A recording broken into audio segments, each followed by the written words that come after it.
Construction of the Montego Bay Perimeter Road is taking place at lightning speed. So we are close to the gated community called the Meadows of Irwin in St. James, showing the construction of what is called the longest bridge in Jamaica.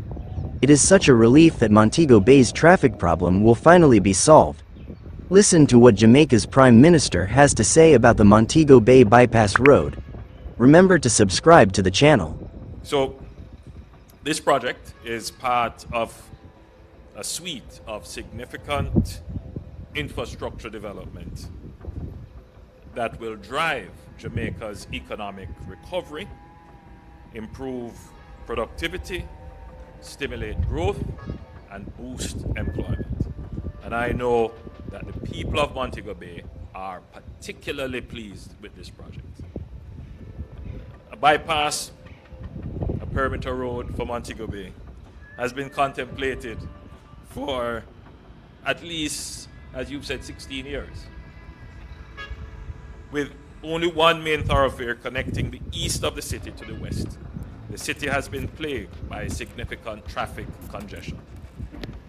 A 2017 study of traffic through the city showed that the daily traffic reached in excess of 57,845 vehicles per day, which is the highest traffic volume in the island, outside of Kingston, that is. And this is so even during the pandemic. And in fact, I've gotten reports that suggest that it has worsened since the pandemic. There have also been perennial issues of flooding in Montego Bay. And we saw this again just 2 weeks ago. Recent flood events in Montego Bay have disrupted businesses and schools, caused persons to miss their flights, and left residents and commuters stranded. Therefore, in this development, we are also financing a drainage study, which will be included in the entire package. And hopefully from that study, we can then undertake the infrastructure development to mitigate, or if not eliminate, the flooding threat that seems to be now on clockwork every 2 years. Now, I gave a commitment to the people of Montego Bay that we would solve these problems, the traffic problem and the flooding problem. Obviously, it cannot happen overnight. But, as you can see, we are one step closer with the signing of the contract. This government delivers on its commitments. I think that needs to be said over and over and over and over again. We get things done while others talk and dream about things. We vision them while others talk and criticize. We plan them while others are making announcements. We are putting one block on top of another and building things. We are the government that gets things done. That is without dispute. It is amazing to listen to the narratives that are developed around some of the things that the government would have achieved, whether it is in housing or infrastructure or in our economic performance generally. Things that we have been talking about a decade ago, 20 years ago. We have decided that we are going to be the government of implementation. We will get things done. And that, whilst I'm not averse or objecting to constructive criticism, some of the things that are being said have no foundation in reality. And upon reflection of the comments, one would think, so what would they have us do? Nothing. We have gone through many decades of nothing being done. And I want the Jamaican people to appreciate that things are happening in this country that will transform life. Granted, it won't happen overnight. Granted, it may take too long. But we are on a path of transforming Jamaica. The problem with transformation, Ambassador, is that once you're in the transformed state, it's no longer transformational. You have to look to the next state. So the moderator for this ceremony mentioned Constant Spring Road, Mandela Highway, all the other roads that we have done. Yeah, that was yesterday. Yeah, that was transformed yesterday. Move on to the next project. And that's what we're doing. We're moving on to the next project. So we have a series of transformational infrastructure projects that are happening. The South Coast Road Improvement Project, again in partnership with China Harbour. And that will transform the eastern end of the island.